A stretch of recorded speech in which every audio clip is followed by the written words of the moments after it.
యెహోవాను నమ్ముకున్నవాడు ధన్యుడు, యెహోవా వానికి ఆశ్రయముగా ఉండును.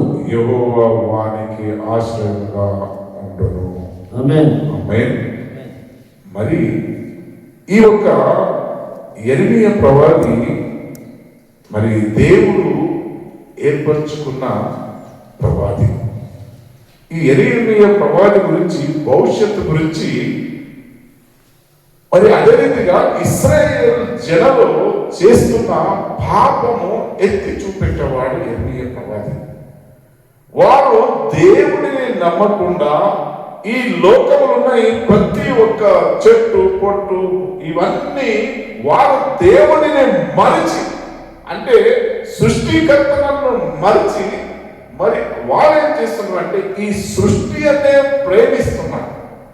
ఎప్పుడు వీళ్ళు ఈ సృష్టి, మరి ఎప్పుడు మనిషి తన జీవితంలో ఈ సృష్టి అని ప్రేమిస్తాడో, సృష్టిలో ఉన్న మరి సౌందర్యాన్ని ప్రేమిస్తాడో, ఈ సృష్టించబడిన ధనము ఐశ్వర్యము ప్రేమిస్తాడు. మరి ప్రేమించినప్పుడు మీకేమి కలుగుతుందంటే మీకు శాపము కలుగుతుంది, మీరు శాపస్థులవుతారు. అందుకోసమే ఎవడు లోకమును ప్రేమిస్తాడో వారు నన్ను ప్రేమించలేరు. మరి అనేక మంది ఈ సత్యము తెలియకుండానే వారు ఏం చేస్తున్నారంటే యూదస్తులు, అప్పుడు యూదు జనులు ఎక్కువ మట్టికి ఏం చేస్తున్నారంటే దేవుడు అతను నడిపిస్తే కూడా వారు ఎక్కడున్నాడయ్యా మాది దేవుడు, ఎక్కడున్నాడు మోషే, ఎక్కడున్నాడు దేవుడు, ఆరోను అడుగుతున్నాడు. మాకు ఆ ఈజిప్టు దేశం నుండి మరి కానాను దేశం నడిపిస్తూ వస్తున్నప్పుడు మరి మోషే ఎక్కడికి పోయాడు, మరి నీ దేవుడు ఎక్కడికి పోయాడు, మాకు కనిపించేదే దేవుడు అనుకుంటున్నాం. మనకి ఈ చెట్టు పుట్ట ఈ ప్రాణి పక్షులు ఇవే మనకి ఈ దూడ మేము దేవుడు చేసుకుంటున్నాం. అంటే కనిపించే దానికే ఎక్కువ ప్రయారిటీ ఇచ్చారు యూదు జనాలు. ఇప్పుడు కూడా కనిపించదండి. చూడండి, ఒక స్టాచ్యూ చేసినప్పుడు దాని బంగారం ఇంకా అన్ని చేసినప్పుడు ఏమైతుంది, ఓ ఆ దేవుడు చాలా కోటీశ్వరుడు.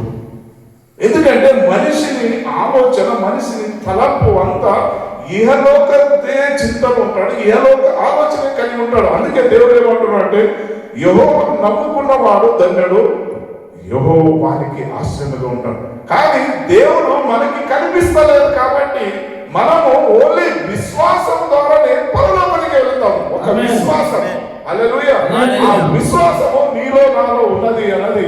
అందుకే మన హృదయం ఏమున్నది, మన హృదయం ఎలా ఉంది, ఈ హృదయంపై చెక్కబడిన పాపం మన హృదయం పైన ఏమున్నదంటే పాపం అన్న చెక్కబడి ఉన్నది. పాపం మనం ఎప్పుడు కూడా కూర్చున్నప్పుడు ఆలోచన చేస్తుంటాం. మన మైండ్ ఇక్కడ ఉన్నప్పుడు మన ఆలోచన ఎక్కడో వెళ్ళిపోతుంది.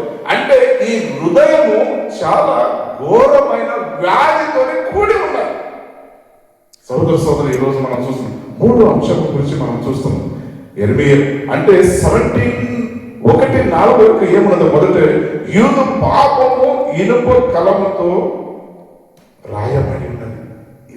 ఇనుప ఎట్లా ఉంటది, ఆ ఇనుప కలంతో రాయబడింది. అంటే అది ఇనుప కలంతో రాస్తే అది చెడిపోతుందా, పోదు కదా.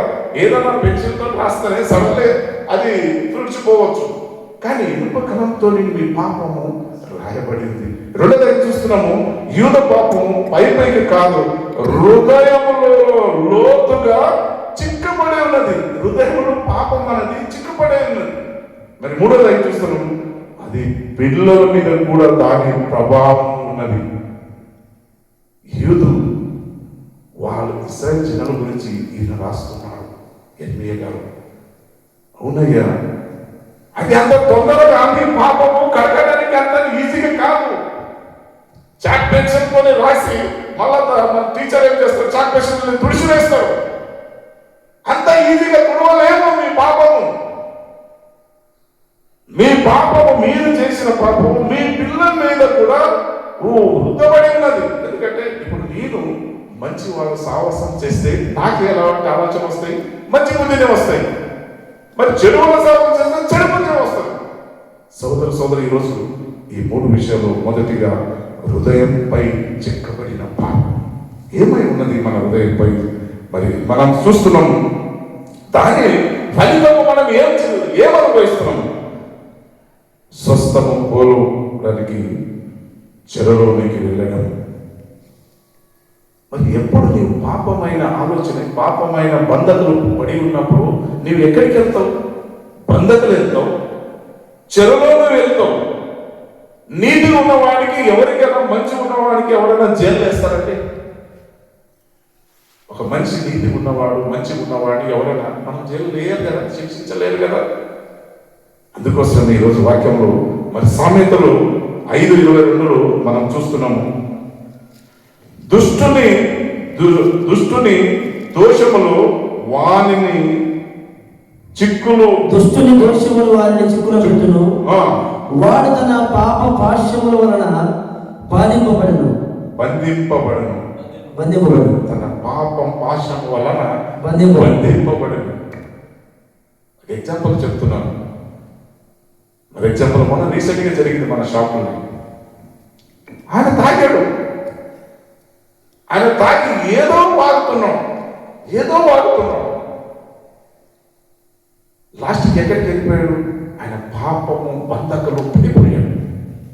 ఒకరిని దూషిస్తూ, ఒకరి మీద నింద వేస్తూ, ఒకరిని నేను ఇటువంటి వాడిని గర్విస్తూ ఆయన ఏం చేసుకున్నాడంటే ఆయన పాపము మత్తులు వెళ్ళిపోయాడు. సోదరి, కొన్నిసార్లు మన జీవితంలో కూడా అటువంటి సిచ్యువేషన్ వస్తాయి. మనం ఎప్పుడన్నా ఒక తప్పు చేస్తే ఆ తప్పు ఎప్పుడు కూడా, పాపం అన్నది ఎప్పుడు కూడా రిపీట్గా చేస్తూ ఉంటుంది. మీరు చూడండి, ఎవరికో మీరు పొరపాటు, మనం అన్ని విషయాలు బాగానే ఉన్నాయి, పొరపాటు తెలియకుండా సహవాసం కలిగో ఎవరో ద్వారా ఏదో ఒక తప్పు చేసినాం, దాంట్లో నీవు కూడా తప్పు చేసినావు అని సమాజంలో మీ మీద ఒక నింద వేశారు అనుకోండి, మీరు పరిశుద్ధులు ఉన్న వాళ్ళు కూడా వారితో మీరు తిరుగుతారు. కాబట్టి మీకు కూడా నింద వేసినప్పుడు మీరు రాత్రంతా నేను చేసిన తప్పు ఏమున్నది, నేను చేసిన నేరం ఏమున్నది అని రాత్రంతా నిద్రపోనీయదు. అది పాపం అంటే. రాత్రంతా మిమ్మల్ని పీడిస్తుంటుంది. ఎందుకు పీడిస్తారు? హృదయంపై అది నీకు చెక్కబడి ఉన్నది, అది నీకు ఆలోచన కలిగిస్తానే ఉన్నది, రిపీట్ చేస్తూనే ఉంటుంది. ఎందుకంటే ఒక్కసారి నీ మైండ్లో నీకు హృదయం తాకింది అనుకో, అది రిపీట్ చేస్తూనే ఉంటుంది.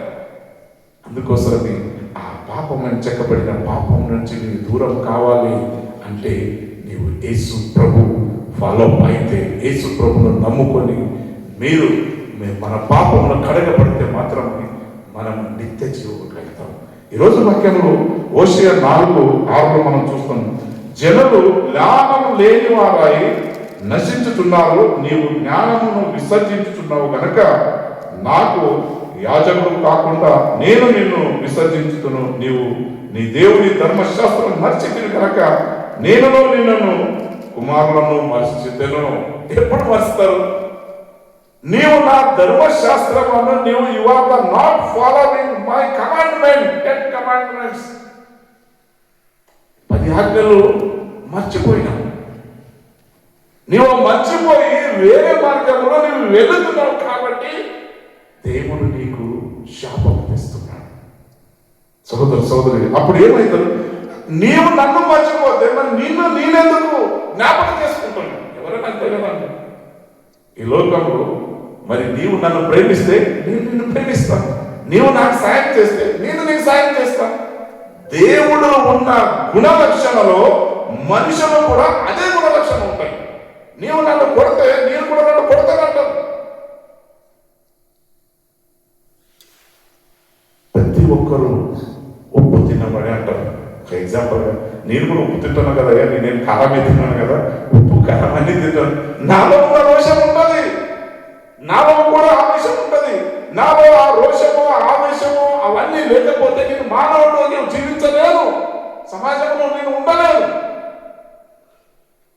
ఈరోజు దేవుడు అదే అంటున్నాడు, నీవు నన్ను ఫాలో చేయట్లేదు, నా ఆజ్ఞలను నీవు మర్చిపోయినావు.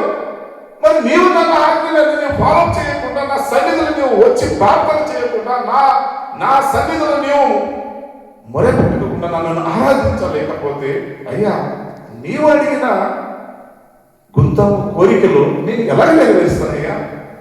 నీ కోరికలు చాలా ఉన్నాయి, మరి నా మాటలో నీవు వింటలేవు అన్నప్పుడు నీ కోరిక నేనెందుకు ఇచ్చాలి, నేనెందుకు నెరవేర్చాలి? దేవుడు ఈరోజు నన్ను నిన్ను అడుగుతున్నాడు. సోదరి, మరి అందుకోసమే నీవు నన్ను మర్చితివి. నా ధర్మశాస్త్రం నేను చెప్పిన విధి విధానాల్లో terms and condition you are forget me, నీవు మర్చిపోయినావు. అందుకోసమే నేను కూడా నిన్ను మర్చిపోయినాను. సోదరి, నీవు నన్ను జ్ఞాపక చేసుకుంటే నేను కూడా నేను జ్ఞాపక చేసుకుంటాను. హల్లెలూయా. నీవు నన్ను జ్ఞాపక చేసుకుంటే నేను నిన్ను జ్ఞాపక చేసుకుంటాను. ఈరోజు దేవుడు నిన్ను అడుగుతున్నాడు, ఆర్ యు ఫియర్ నాట్? నీవు దేవునికి భయపడుతున్నావా? Are you following terms and condition? నీవు దేవుని సన్నిధికి రావడానికి నీవు ఇష్టపడుతున్నావా? నాతోనే మాట్లాడటానికి, నా స్వరము వినడానికి are you ready for hear my word? నా వాక్యం వినడానికి నీవు సిద్ధంగా ఉంటున్నావా? ఈరోజు దేవుడు నిన్ను అడుగుతున్నాడు. చాలా మంది సమాజంలో అనేక నెవలు, అనేక ఎక్స్క్యూజులు అడుగుతున్నారు దేవుని సన్నిధి రావడానికి. అయ్యా నాకు సలి ఉంది, పొద్దున ఎక్కడ వేసి రావాలి. దే డోంట్ నో ఆ ఫీలింగ్ లేదు వారికి. ఆయనకు భయభక్తి, ఆ సంబంధం లేదు. చాలా మంది అయ్యా అన్ని మార్నింగ్ ఎక్కడ 7 గంటకి ఎక్కడ రావాలి, చాలా సలి ఉంటుంది. అందుకే రుచి చూసి వెతికితివి యెహోవా ఉత్తముడని, రుచి చూసి వెతికితివి యెహోవా ఉత్తముడని. సోదరి, when you are tasting in the Lord, నీవు ఎప్పుడు యేసు ప్రభువును రుచి చూసి ఉంటావో అప్పుడే నీ జీవితము, నీ నడే నుడి క్రియలు, నీ కుటుంబం అంతా మారిపోతుంది, సమాజం అంతా మారిపోతుంది. హల్లెలూయా. నీవు ఎప్పుడు నీవు ఆ రుచి చూడలేవు అప్పుడు వరకు నీకు ఆ రుచి తెలియదు. సోదరి, మరి ఒక భక్తుడు ఒక స్కూల్ పిల్లలు ఒక పిక్నిక్ పెట్టారు. ఆ స్కూల్లో పిక్నిక్ పెట్టినప్పుడు వారు ఎప్పుడు కూడా సంవత్సరానికి ఒకసారి పిక్నిక్ పెట్టినప్పుడు ఒక మంచి స్పీకర్ను పిలిచేవారు. వాళ్ళకి పిల్లలకి అందరికీ ఎంకరేజ్మెంట్ గురించి మరి మంచి వాక్యం అందించాలి. ఒక దైవ సేవకుడు, బలవంతమైన దైవ సేవకుడు వచ్చి మాటలు చెప్పాలని ఒక స్పీకర్ పిలిపించినప్పుడు మరి ఆ పిక్నిక్లు ఉన్నప్పుడు అందరూ భోజనం చేసి అందరూ వాక్యం వినడానికి కూర్చున్నారు. వాక్యం చెప్తున్నాడు. చెప్తూ ఆయన ప్రపంచంలో చనిపోయిన వారు ఎవరు కూడా లేవలేరు. మరి ఎవరు లేవలేకపోతే మానవుల్లో ఎవరు కూడా లేవలేరు. మరి మానవులు ఎవరు లేవలేదు కాబట్టి మరి యేసు ప్రభు కూడా చనిపోయి లేవలేదు అని మెసేజ్ ఇచ్చాడు.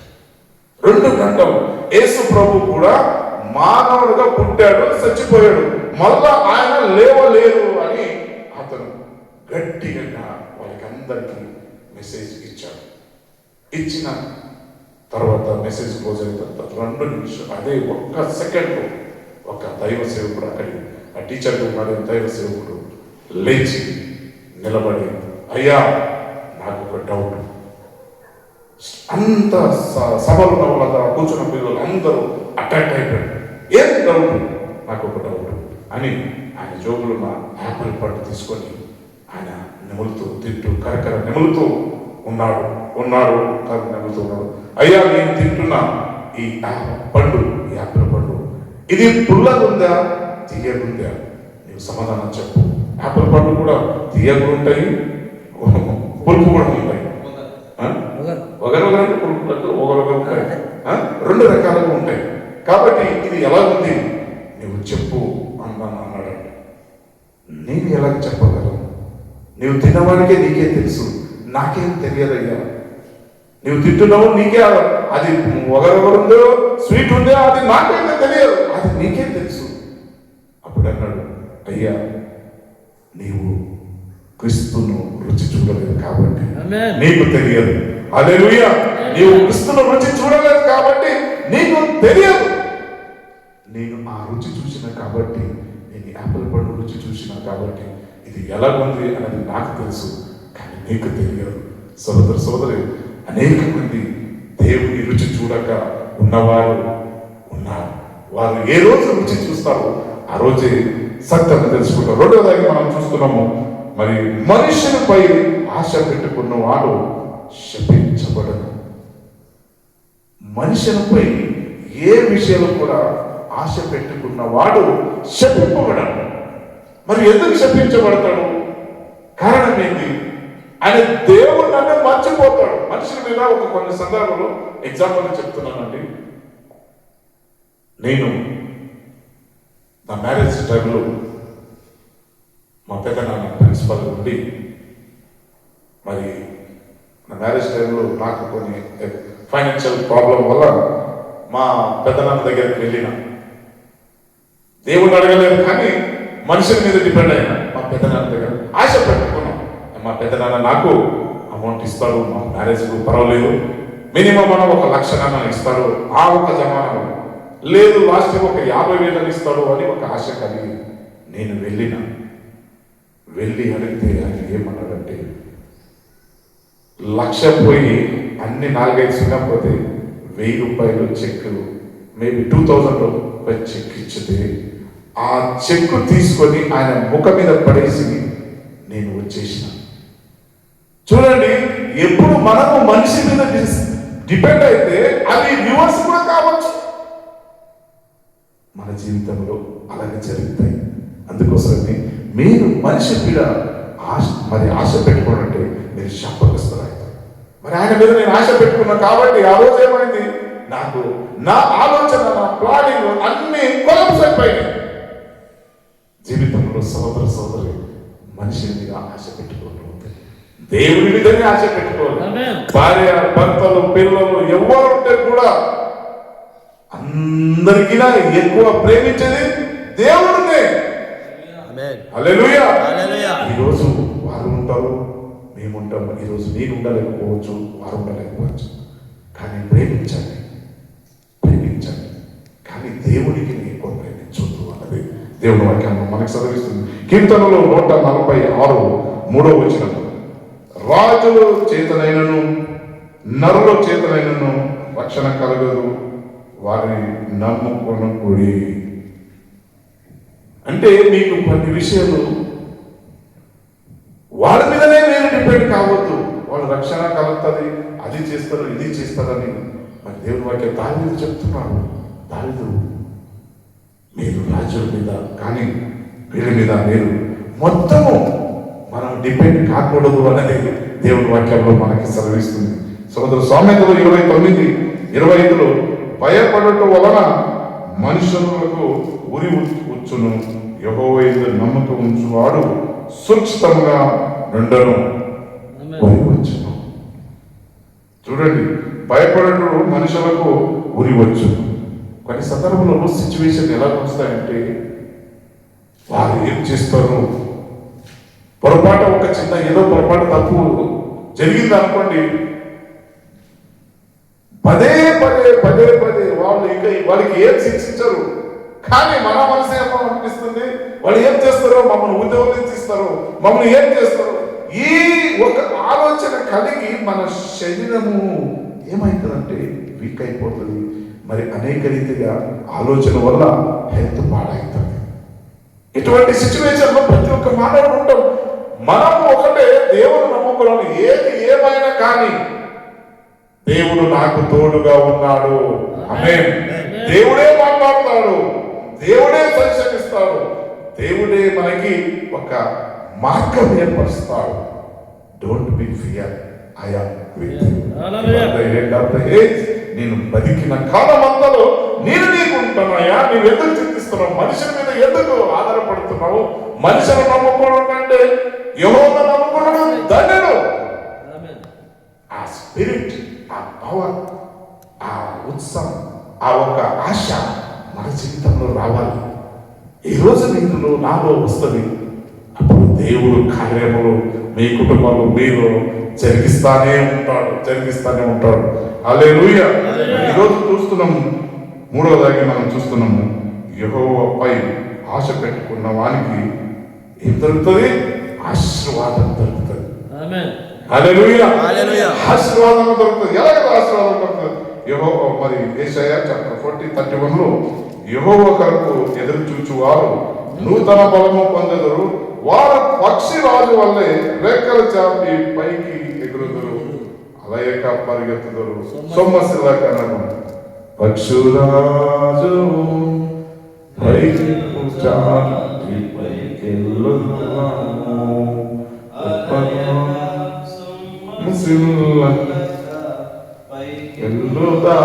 అంటే పక్షిరాజు ఏ రీతిగా అది ఎగిరిస్తూనే ఉంటుంది, సంతోషంగా ఎగిరిస్తూనే ఉంటుంది. మా జీవితంలో కూడా ఉన్నంత రోజు బీ హ్యాపీ. దేవుడు ఏం ఆశిస్తాడు అంటే మీరు ఎల్లప్పుడూ సంతోషంగా ఉండండి. హల్లెలూయా. ఎల్లప్పుడూ సంతోషంగా ఉండండి. చింతించకండి, ఎల్లప్పుడూ సంతోషంగా ఉండండి. చింత ఎవరితో నా మీద వేయండి అన్నాడు. అయ్యా నేను చెప్పేది చాలా ఈజీగా ఉందయ్యా, నాకు ₹1,00,00,000 అప్పు ఉందయ్యా, 50 లక్షలు అప్పు ఉందయ్యా. Why you are thinking? దేవుడు జరిగించేది జరిగిస్తూనే ఉంటాడు. దేశం మీదే అప్పులు ఉంది, ప్రపంచం ఫైనాన్షియల్ అప్పులు ఉంది. మనమేది చింతించాలి? కుటుంబం పరంగా అప్పులు అయితే బాధలు వస్తాయి, కష్టాలు వస్తాయి. Don't worry, I am with you. కానీ ఇవన్నీ ఉన్నాయంటే మీకు ధైర్యపరిచేది బైబుల్, యెహోవా రాసిన ఈ ఒక గ్రంథం, దేవుడు ఇచ్చిన ఈ గ్రంథం మీకు భయమును తీసివేస్తుంది.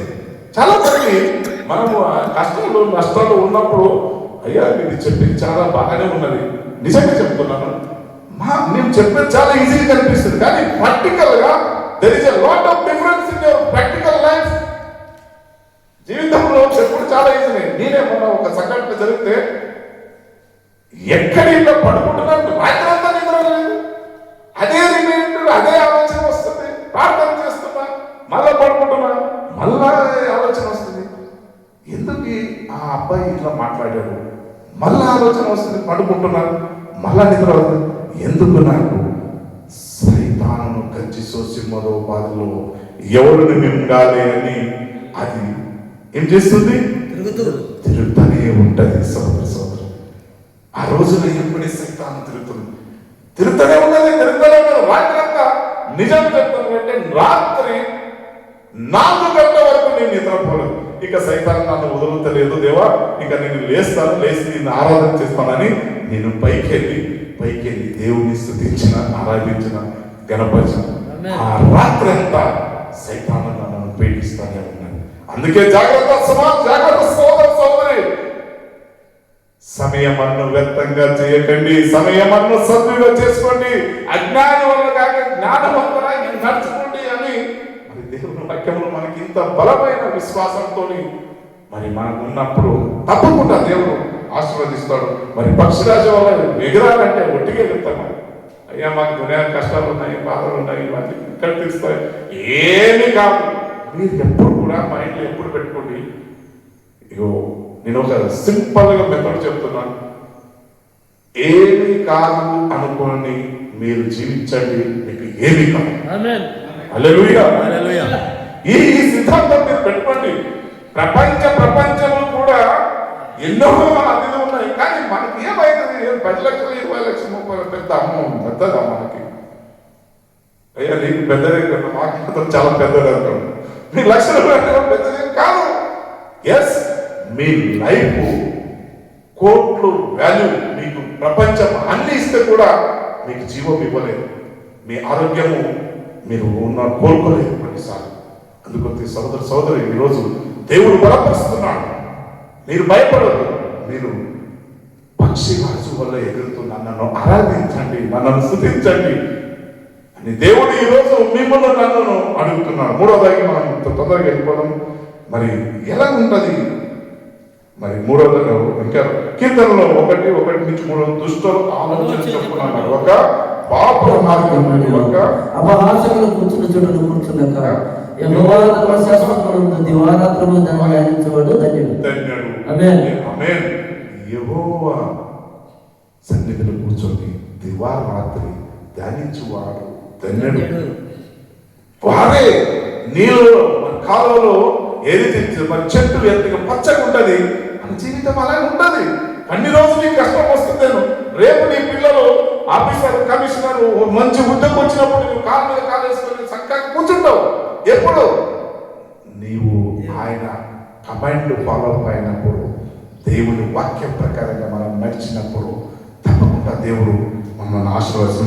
4వ చూద్దాం, సమయం అవుతుంది కాబట్టి. హృదయము అన్నిటికంటే మోసకరమైనది, అన్నిటికంటే ఘోరమైన. మరి ఎర్మియా 79 అదే 79 హృదయము అన్నిటికంటే మోసకరమైనది, అది ఘోరమైన వ్యాధి కలది, దాని గ్రహింపగలవాడు ఎవడు? ఎవరు గ్రహింపగలరు? నా మనసులో ఏమున్నది అని, నా హృదయంలో ఏమున్నది అని మరి ఎవరు గ్రహిస్తారు? అది దేవుడే గ్రహిస్తాడు, మనతోనే మనుషులతోనే కాదు. ఇప్పుడు కళ్యాణరావు మనసులో ఏమున్నదో నాకు తెలియదు, ప్రైవేట్ బ్రదర్ మనసులో ఏమున్నదో నాకు తెలియదు, కాంతరావు మనసులో ఏమున్నదో నాకు తెలియదు. సోదరి ఆ గ్రహింపు ఓన్లీ దేవుడికే తెలుసు.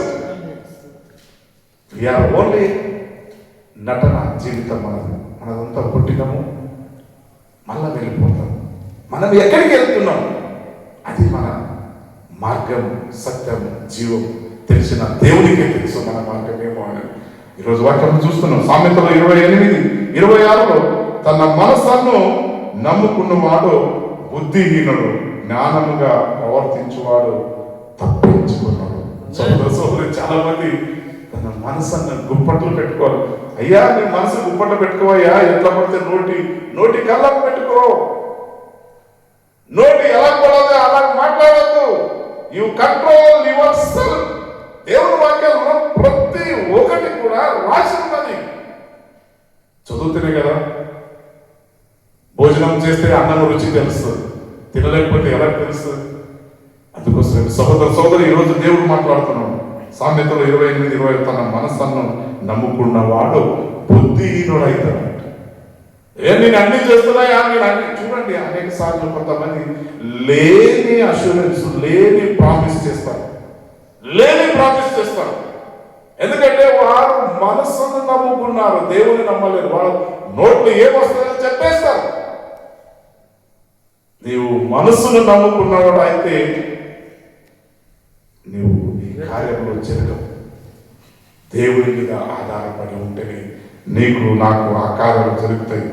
మరి అందుకోసం సామెతలు 16:7 మనుషులు పైరూపం లక్ష్య పెట్టువారు కానీ యెహోవా హృదయం లక్ష్య పెట్టడు. ఎప్పుడు దేవుడు హృదయం లక్ష్య పెడతాడు? దేవునికే తెలుసు నీ హృదయం అంతరంగంలో నువ్వు ఏం ఆలోచన కలిగినావు, నీవు కలిగి ఉన్నావా? నీ మనసు స్థిరమైనది కాదు. నీవు అటు ఇటు నీ ఆలోచన ఉన్నప్పుడు దేవుడు నీలోని ఎందుకు నివసిస్తాడు? దేవుడు నివసించడు. నీవు స్థిరమైన మనసు కలిగి ఉన్నప్పుడే దేవుడు నీతోనే ఉంటాడు. సంఘానికి వస్తాం, సంఘానికి వచ్చిన తర్వాత ఎక్కడెక్కడో ఆలోచన అయిపోతాయి. ఏదో చేయాలనుకుంటాం, ఏదేదో మాట్లాడాలనుకుంటాం. 10 నిమిషాలు కూడా we are not controlling our heart. మన హృదయం కంట్రోల్ చేయలేకపోతున్నాం. సోదరి మరి నీ కుటుంబం కంట్రోల్ చేయాలంటే ఎలా చేయాలి?